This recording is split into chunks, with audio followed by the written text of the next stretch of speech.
Joy is not a soft metric. If you've been following my content, you know I say this a lot. But after 90 waves of research, 90,000 consumers, over the last 6 years, and 30 different business verticals, it is undeniable that there is a link between joy and business results. People thought I was crazy in March of 2020 when I decided to measure joy in the middle of a global pandemic.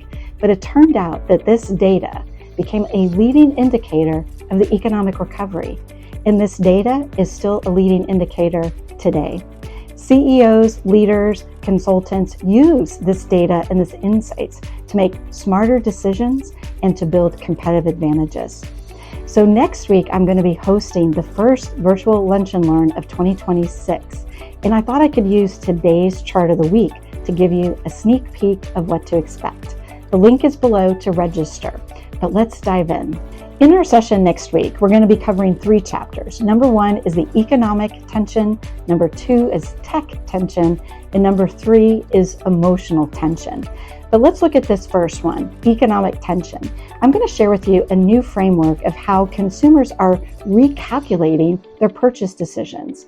Basically, at the top of the funnel, its value is it worth it? And if you can't even get past that, you won't pass go.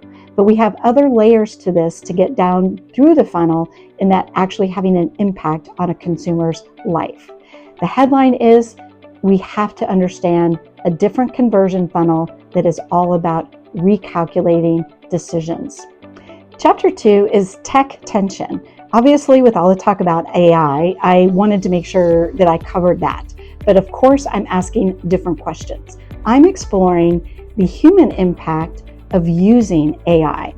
At the bottom, I think of it as the basement. What % of consumers are basically, they don't want to tell people that they are using AI because they feel like it's kind of cheating.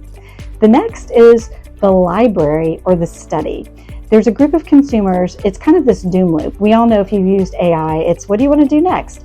And it's an infinite possibility that could be frustrating, but there's literally never an end. But the top is actually, think of it as a creative studio. There's a % of consumers that are actually using AI more as that thought partner. But there is an emotional toll that comes with using AI, and nobody's really talking about it. So we're going to have a deep dive on that. Chapter 3 is about the emotional tension.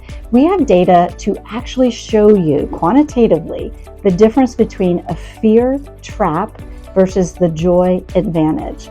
And physiologically, from a neuroscience perspective, when you are fearful, it actually does shut down your creativity.